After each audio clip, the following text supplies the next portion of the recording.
Ladies and gentlemen, distinguished guests and esteemed attendees, may I kindly request that we all rise for our opening prayer, followed by the national anthem.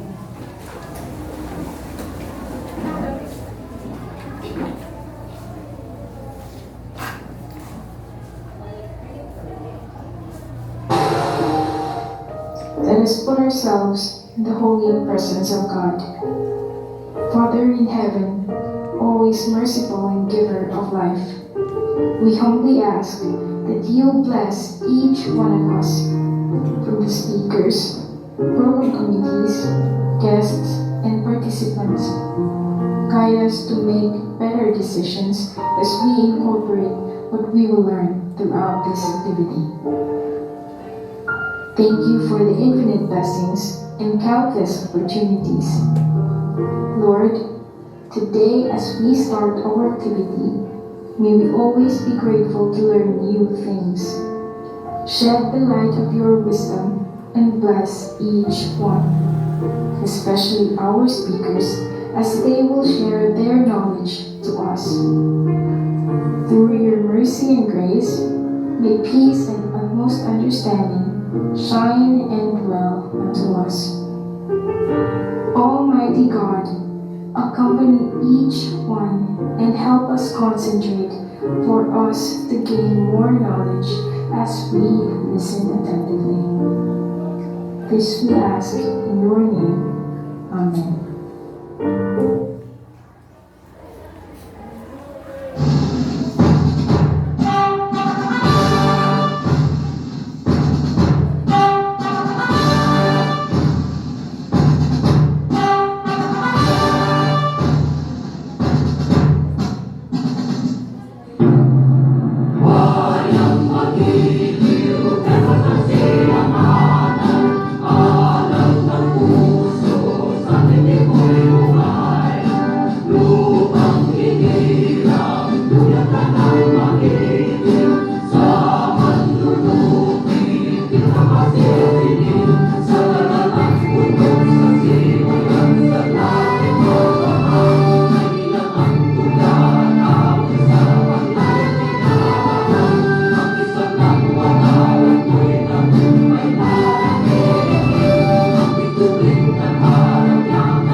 So thank you. You may now be seated.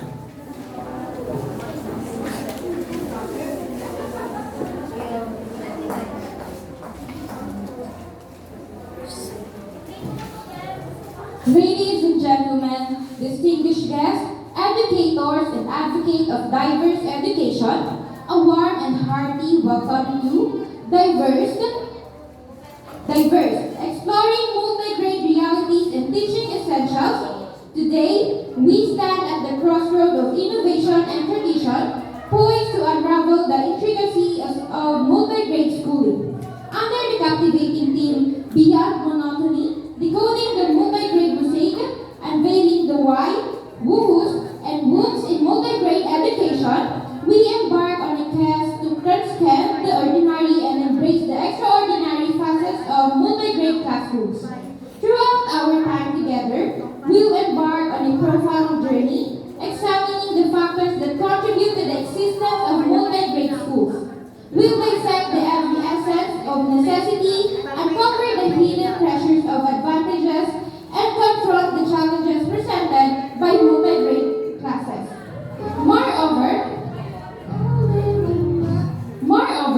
we'll delve into the core principles of multi-grade teaching, illuminating pathways to pedagogical excellence in diverse educational settings. Together, we'll empower educators with the knowledge, skills, and inspiration needed to thrive in the dynamic landscape of multi-grade education. I am Joyce Arabella T. Pereña, and as your Master of Ceremony, it is my privilege to guide you through this immersive experience. So, let us opportunity with open minds and eager hearts, ready to engage, learn, and grow. Welcome, dear guests, to a day of exploration, enlightenment, and celebration of the rich tapestry of multi-grade education.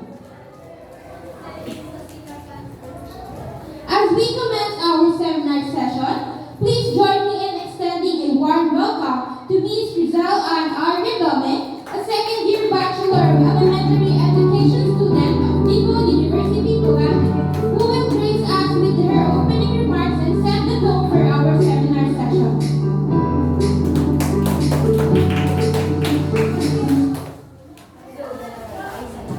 Good afternoon, ladies and gentlemen. I am honored to address you today as we delve into the world of multi-grade education, exploring its unique advantages and fundamental principles in an era where diversity and adaptivity are crucial in shaping the educational landscape. Multi-grade classrooms stand out as a dynamic and inclusive approach that transcends traditional grade level structures. We will explore the fundamental principles that underpin successful multi-grade classroom. These principles, rooted in adaptivity, differentiation, and community engagement, contribute to creating a learning environment where every student can thrive. Join us on this journey as we not only uncover the advantage of multi-grade class education, but also delve into the essential principles that guide its success. Together, let us appreciate the depth and potential of this educational model in preparing students for a future that demands resilience, creativity, and a celebration of diversity. So once again, good afternoon, everyone.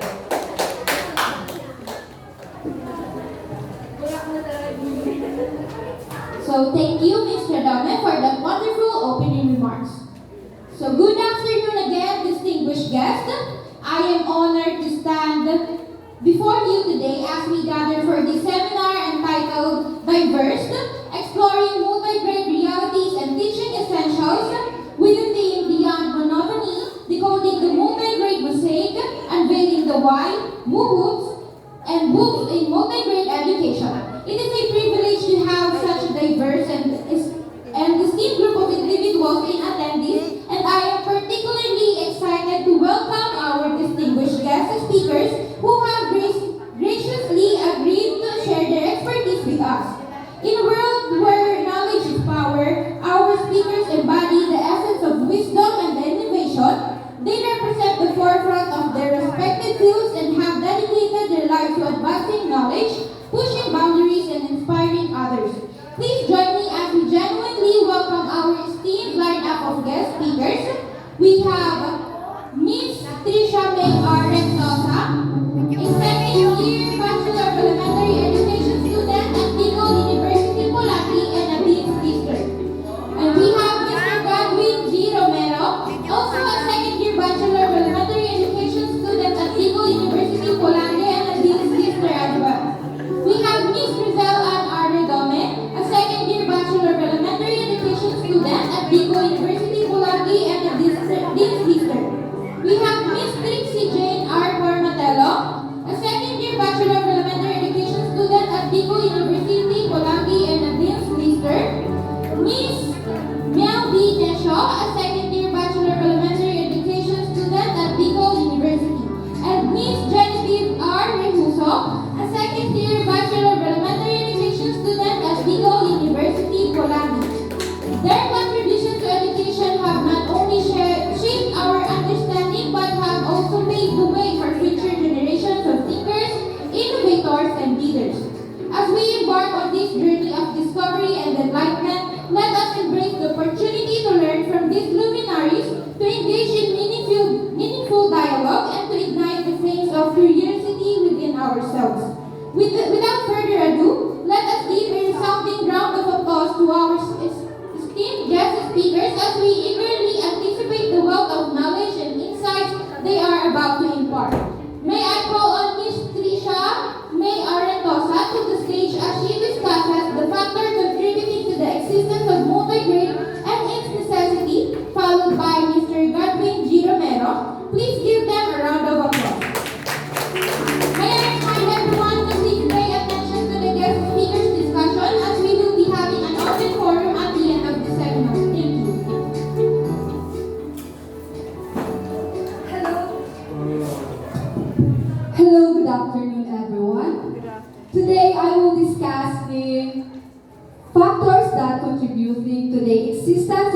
multi-grade schools and its necessity. Education is the strongest foundation of each and every powerful nation. The true education, we receive light, and with that light, we receive hope, and with that hope, we perceive our dream, and with that dreams, we see and acknowledge the better tomorrow. Education is something we truly value. As what they say, ito ang yaman na kailanman ay hindi makukuha o mananakaw sa atin. At ito rin ang tanging yaman na maipapamana sa atin ng ating mga magulang. As part of the third world country, what educational system does Philippines have? And how do you think is it going? The educational system in the Philippines was compromised. We have poor facilities, not enough teachers, and the allocated funds or budget is not sufficient. On 1993, Philippines is adopted the multi-grade as solution in the problem. First, let's find out what is multi-grade school. From the word multi, used to form adjectives indicating that something consists of many things of a particular kind. Therefore, multi-grade school is an educational institution where students from different grade levels are taught together in the same classroom by a single teacher. Multi-grade teaching. The term multi-grade teaching generally refers to teaching situation where a single teacher has to take responsibility for teaching pupils across more than one curriculum grade within a timetable. Multi-grade teaching has been commonly understood as a teaching condition arising as a result of shortage of teacher. So sabi ko nga kanina, isa sa dahilan kung bakit mayroon ng multi-grade school ay dahil sa kakulangan sa teachers. So aside from the shortage of teachers, there are other reasons of organizing the multi-grade school. Some reasons such as distance of the barangay to the school, lack of funds to the school building and other facilities, and the enrollment limitation. Distance of the barangay to the school. Remote of geographically dispersed barangays may face challenges in establishing and maintaining multiple single-grade school. Lack of funds for school buildings and facilities. Building and maintaining separate facilities for each grade level can be financially burdensome, especially in areas with limited sources. And enrollment limitation in areas with a limited population, having separate grades for each age group may not be practical. So that's all for my topic. To continue this discussion, may I call on Mr. Godwin Gulimlim Romero, sir.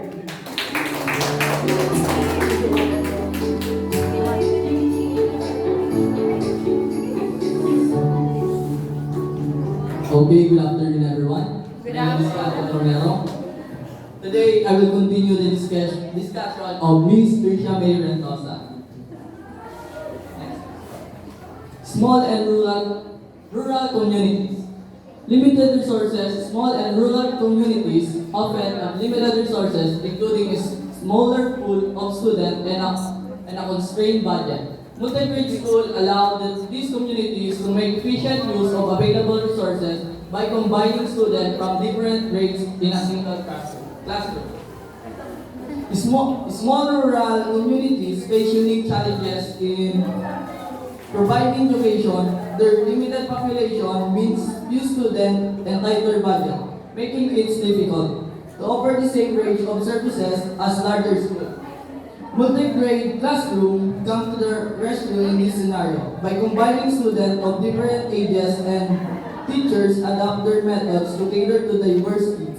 While students benefit from peer learning and a closed environment, this innovative approach allows rural communities to deliver quality education despite their constraints, ensuring all students have access to valuable learning opportunities.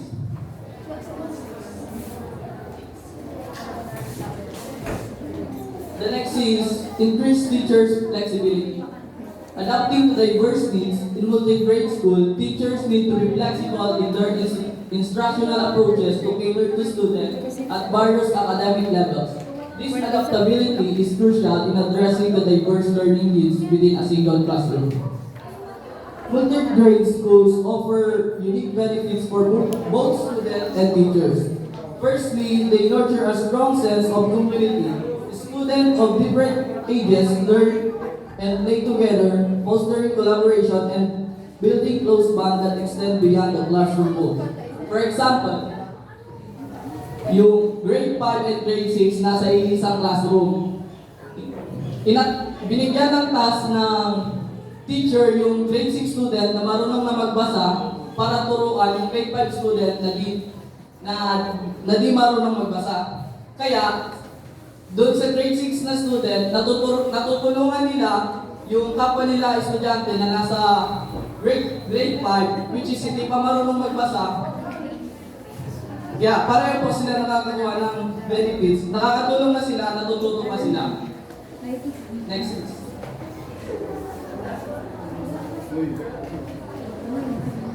Okay po.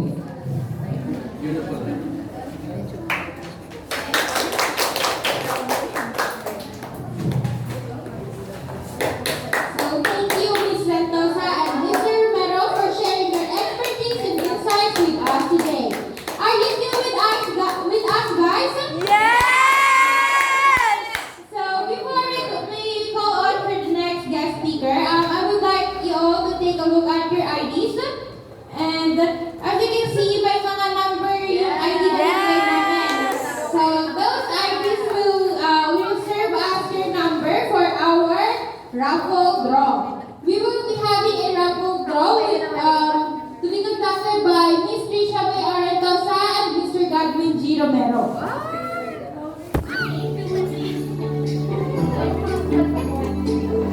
So, kukunin po kami dito ng mga number at kung sino po yung number na matatawag, siya po ang nanalo sa raffle.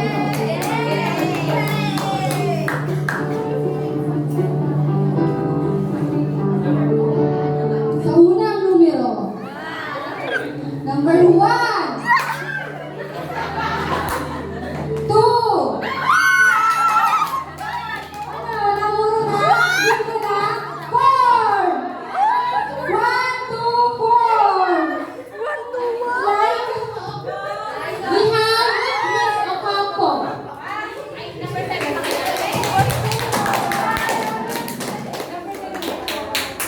Bubuksan po mismo sa harapan namin yung mabubunot na sa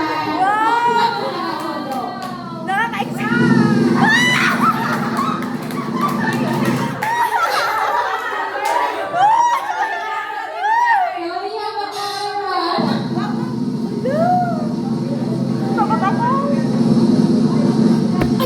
Two. One. Sino kaya ang nine?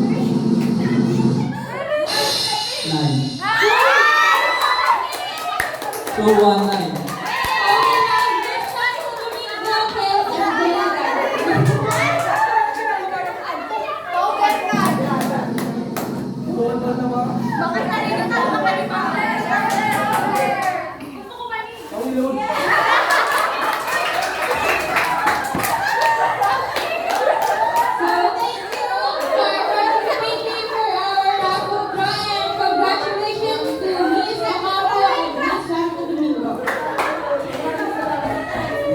Now, let's move forward to Ms. Rizal and Arredome to discuss the advantages of multi-grade classes, followed by Ms. Trixie Jane R. Formanello to discuss the disadvantages of multi-grade classes. Let's give them a warm round of applause. So good afternoon once again, everyone. So for today, I will discuss about the advantages of multi-grade school for the learners, teachers, and for the community. So for the first one is for the advantage for learners. The first one is the maximum social interaction peers. So this goal is to facilitate strong connection, communication, and collaboration among these individuals. The extent of social interaction between peers in a multi-grade school can vary based on factors such as class size, teaching methods. Multi-grade school offer opportunities for students of different grades for interact during shared activities, assemblies, or collaborative projects. So next is the cooperative learning in predominant. So when we say the cooperative learning in predominant in a school setting, it means that this teaching strategy is widely used and plays a central role in the instructional methods employed by educators. In such settings, teachers intentionally design lessons and activities that involve students working together in a small groups to achieve learning objectives. Next, we learn to be independent, self-directed learners and can learn to be resourceful. Certainly, fostering independence, self-directed learning, and resourcefulness are valuable educational goals that can greatly benefit students in school and beyond. The presence of multi-grade level in a single classroom encourages students to take more responsibility for their own learning by cooperating and helping each other. So next is the prepared for the real life. So of course, when we say the real life, ito yung mga realities that we usually experience in everyday. So, syempre, hindi naman lahat mayaman, hindi naman lahat mahirap. So, may mga mahirap din na nagkakaroon ng struggles na makapag-aral, makapagtapos. So, next is to learn to assume leading and supporting role as needed in different situations. Students in a multi-grade class can certainly learn to assume both leading and supporting role in different situations. A multi-grade class typically consists of students from different grade levels learning together in the same classroom. This means grade setting provides a unique opportunity for students to develop leadership skills and collaborative abilities. Next is the stigma associated with failure and reception is removed. So when you say that, the stigma associated with failure may reduce due to several factors. Since students in multi-grade classrooms often engage in varied learning activities and projects, there is a greater recognition of diverse learning style and paces. This environment can foster a more inclusive atmosphere where the emphasis is on individual growth rather than the uniform achievement. Next, the girls who are expected to stay at home will be more chances to go to school since schools are located within the community. So, of course, syempre pag mahirap, di ba? Usually yung mga babae, pinapastay na lang sa bahay para tumulong din sa nanay. So, of course, with the help ng community, pag may mga multi-grade school, they help them para makapagtapos. They help them to be more productive. So next, a student can attain higher achievement levels, especially in math, science, and language. Now, multi-grade classes provide a fertile ground for the development of differentiated instruction skills. Teachers learn to adapt their teaching methods to accommodate the diverse needs and abilities of students across multiple grade levels. This personalized approach ensures that each student receives instruction tailored to their learning style, promoting a more inclusive and effective learning experience. Now for the advantages of multi-grade school for the teachers. They can make the most of inter-age multi-level situation to facilitate learning process. Also, they can get to know students more and carefully assess their needs and adapt appropriate teaching strategies. Working with students from different grade levels, hindi po siya mahirap. So, hindi siya yung ganun kadali. Siyempre, iba-ibang age, iba-ibang level of thinking. Enables teachers to develop a holistic understanding of their academic progress and developmental stages. This knowledge allows educators to address individual learning needs more effectively, fostering a supportive and growth-oriented environment within the classroom. They can innovate and experiment with different age groups and deal with curriculum content across subject areas. Ensures responsibility for facilitating learning with pupils, parents, and other community members. More opportunities for activity-centered, experience-based approach rather than whole group, lecture, or drill, or rote methods of teaching. Multi-grade classes offer teachers a unique and rewarding educational experience. The advantages discussed include differentiated instruction, holistic understanding of students' development, enhanced resourcefulness, community building, and varied teaching goals. Contribute to the overall professional growth and satisfaction of educators. Now for the advantages of multi-grade for the community and school system. The first is to efficiently providing educational services to thinly populated areas and remote communities. Next is the efficient means of using limited educational resources. And lastly is maintaining small barrier school help to build and sustain the identity of the community and the cultural life of the people in the community. These classrooms contribute to community cohesion, inclusivity, efficient resource utilization, and collaborative learning within the school system by embracing the benefits of multi-grade education. Communities and school systems can create environments that foster holistic development, celebrate diversity, and prepare students for the challenges and opportunity of the real world. So that's all for the advantages of multi-grade education for the learner and for the teacher and for the community. So that's all. Thank you.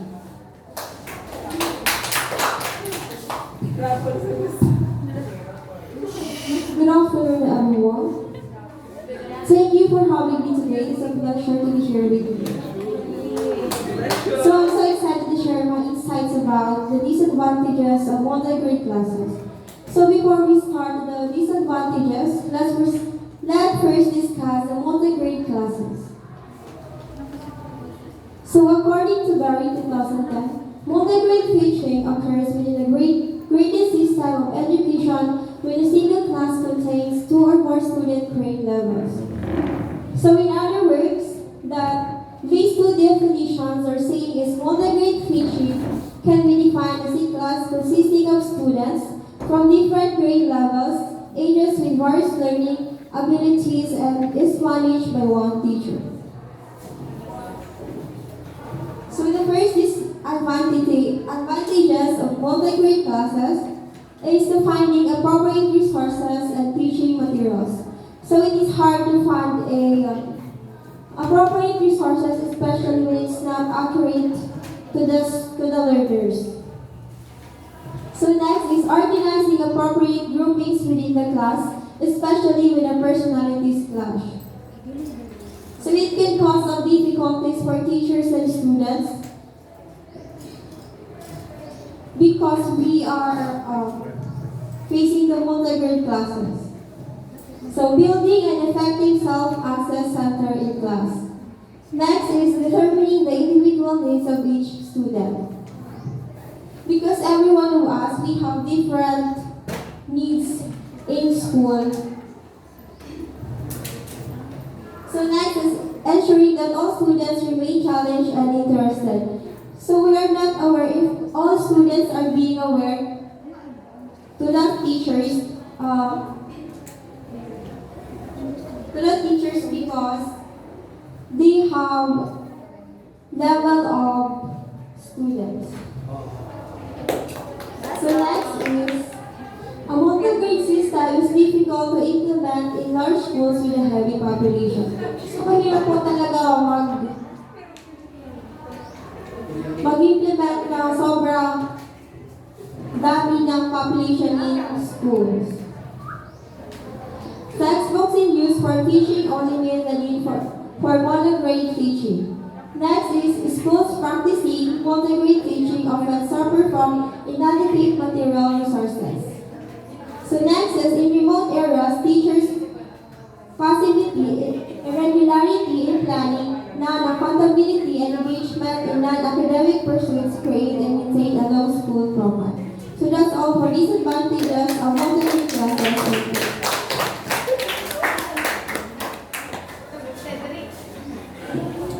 Thank you, Ms. Redome and Ms. Parmatella, for the wonderful lecture about the advantages and disadvantages of multi-grade classes. So, we already done with the two topics, so we will now go on for the raffle draw. May I call Ms. Grisel Redome and Ms. Parmatella para kumuha ng numbers dito.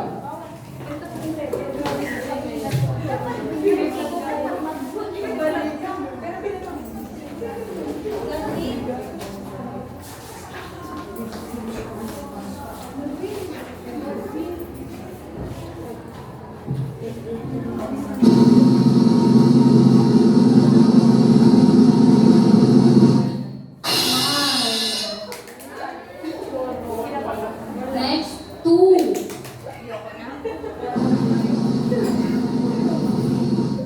7. We have 127, Miss Ramirez. Where is Miss Ramirez?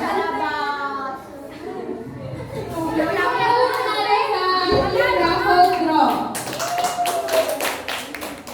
Yung malaki sa'yo. Another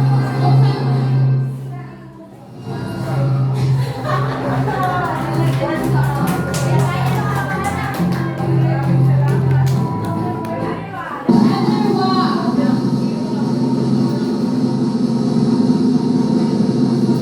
2. 1.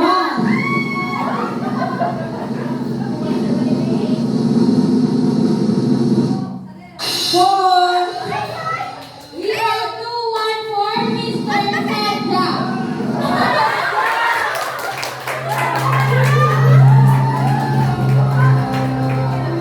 Dapat ka na mo yung 125. Ay, 215. Ako nga po. 215. So congratulations to our winner for this raffle draw, Mr. Sandra and Miss Ramirez. Also thanks to Miss Redome and Miss Ormatalo. For our last pair of guest speakers, let us all welcome Miss Miel B. Nesho and Miss Genevieve Orihuso to discuss the basic principles of multi-grade teaching. Let's give them a big round of applause.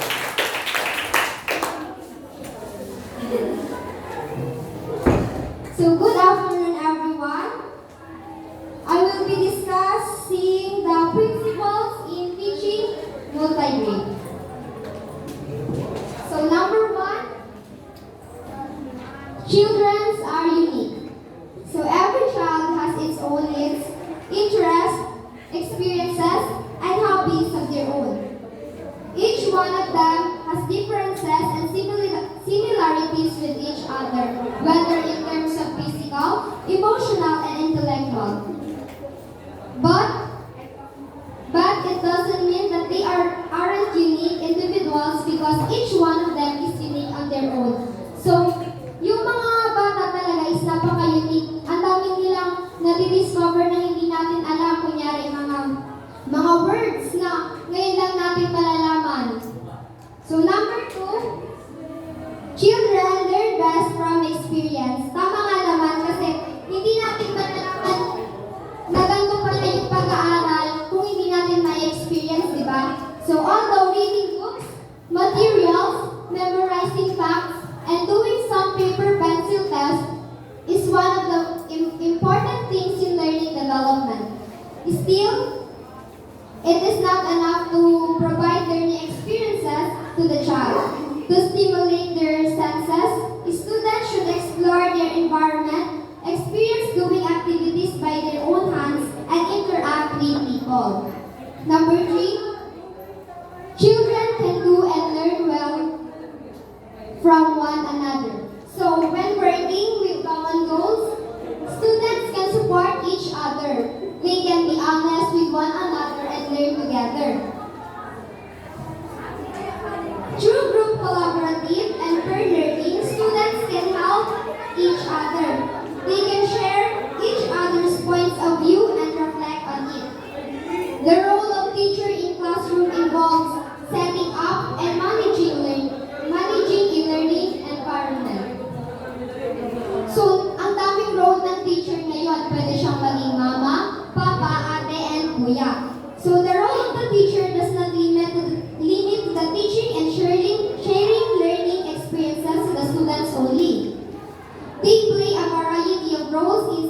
classroom. One of these is tone, the classroom, atmosphere, and environment conducive to the child's learning process. Keep the class in control, manage each of the child's behavior, and make sure that they will learn and enjoy the class. So that's all for my discussion. Thank you.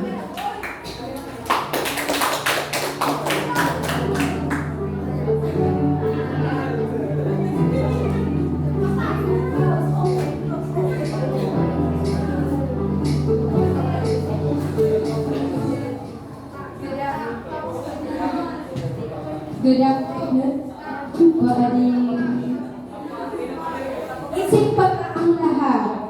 Dapat last na po guys.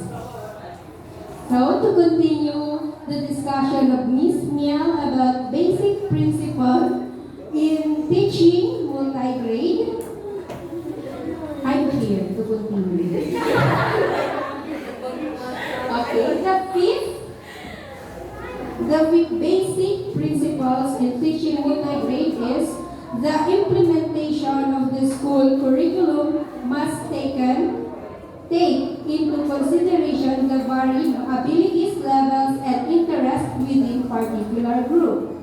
Meaning, each of the students has different and individual needs. The school should make sure that their individual needs, interests, and those curricularly diverse should be considered. In short, dapat tayong mga teachers is consider tayo sa mga ability ng mga student natin. Especially sa nahadala natin kasi we are the foundation of learning. Okay? The sixth one is the value of any educational program will be judged according to how well it can achieve the goals of the program. The school, the parents, and the teacher should work together to help the children learn inside and outside. Okay? Hindi lang yung guro, pati ang mga magulang natin ay pwede tumulong para mahubog yung knowledge ng isang estudyante. The seven or the last one is the interaging or the combination of children of different ages is more respectful of the individual needs of learners and reflects real life. Inside a multi-grade classroom, students have different ages, gaps, and grade level. Each of them has unique learning style. Each of them is capable as long as they are given the rights to be educated and meet their needs. That's all for this topic. I hope you learned something.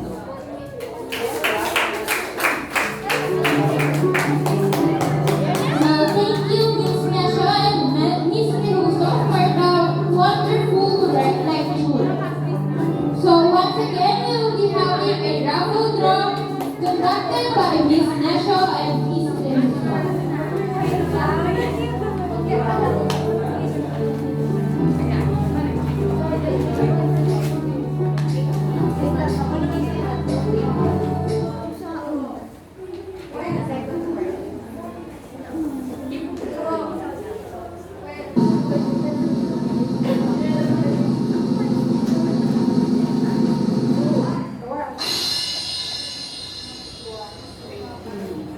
Three.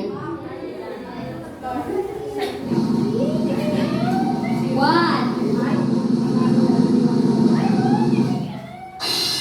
Three. We have Miss Mayan Mateas.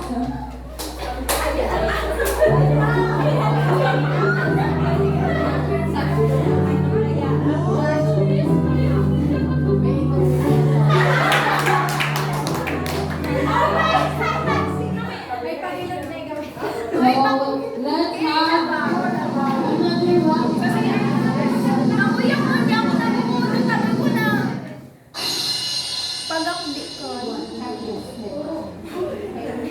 Alright. Two.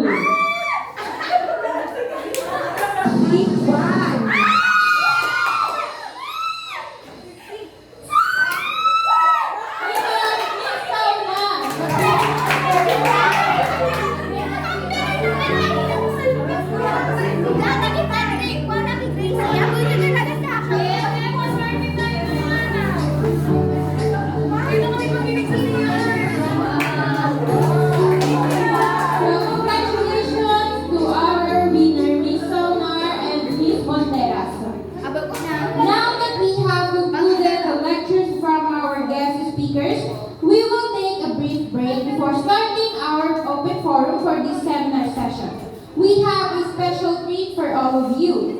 Please give a warm welcome to our talented performers who will be presenting our intermission number. They have prepared something truly captivating for us to enjoy during this interlude. Let's show our appreciation and support for their dedication. Without further ado, please join me in welcoming Mr. Godwin Romero and Mr. Mark Cedric Sadra. Sit back, relax, and prepare to be entertained.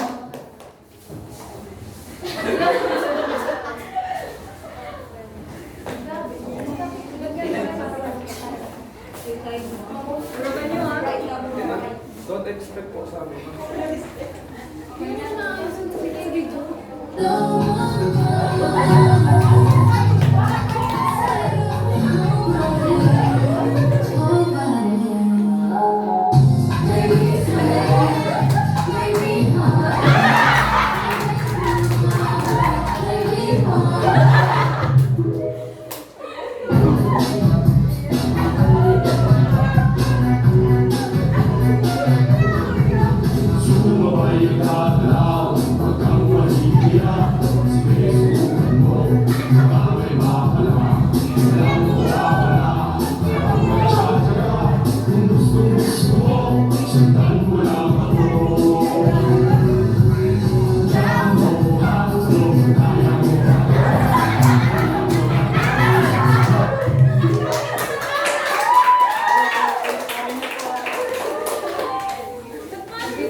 Thank you very much for that wonderful performance, Mr. Romero and Mr. Sadra.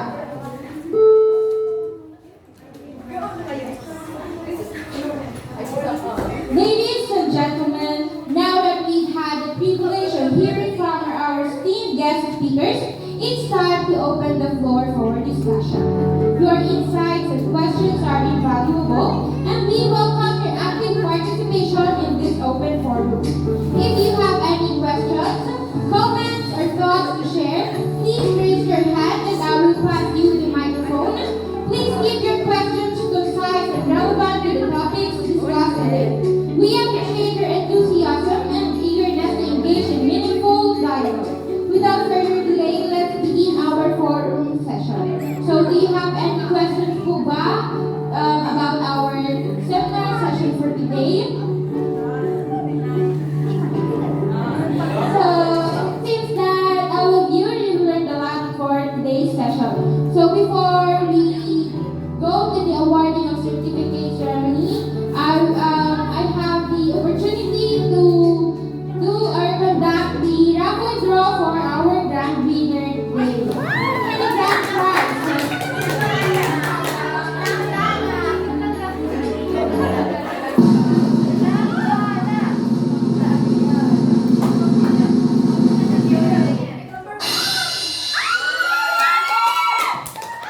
We have 0, 1. Sino kaya ang makakakuha ng ating grand prize? 016. We have Cotarina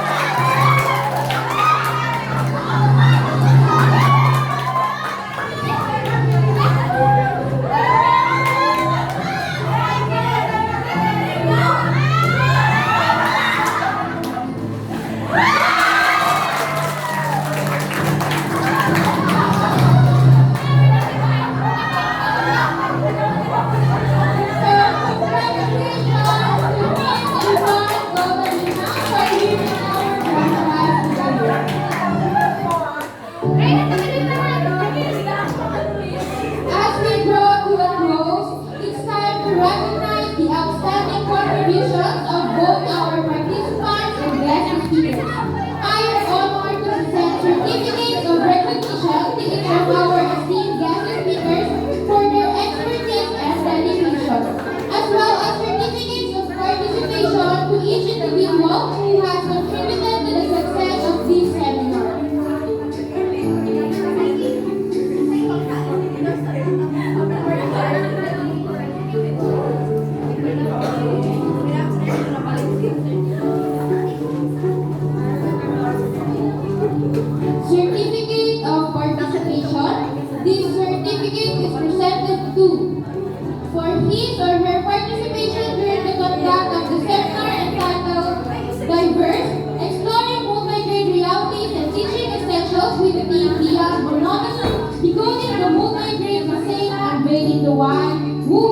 Books in Multi-Grade Education held on January 13, 2024, given this 13th day of February at Bicol University, Colagi. I will announce each recipient's name, and after your name is called, please come forward to receive your certificate.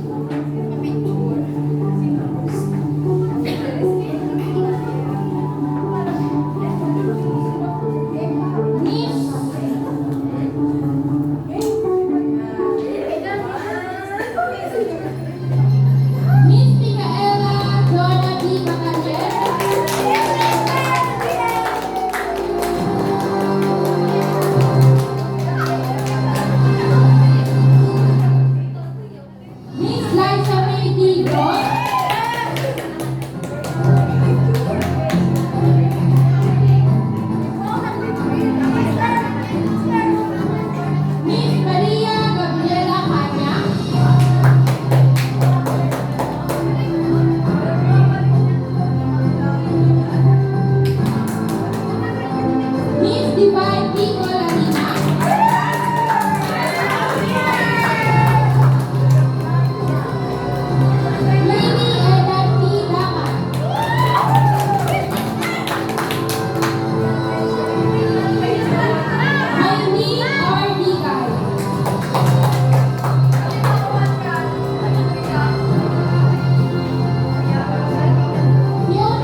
certificates to the guest speaker. Let me read the citation. Certificate of appreciation. This certificate is presented to for his or her valuable contribution as guest speaker during the seminar titled Diverse, Exploring Multi-Grade Realities and Teaching Essentials with the theme Beyond Monotony, Decoding the Multi-Grade Mosaic, Unveiling the Why, Who-Who's and Who's in Multi-Grade Education, held on January 13, 2024. Given this 30th day of January at Ticao University, Poland. May I call on Miss Tricia Bel Arantosa?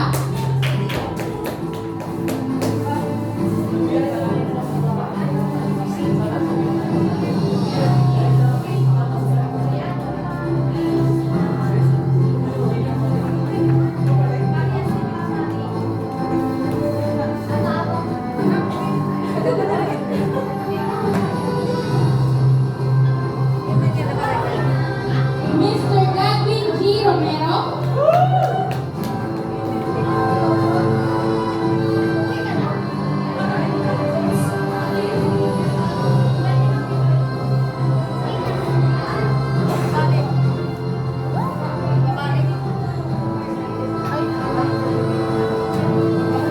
Miss Luzelle R. Redone?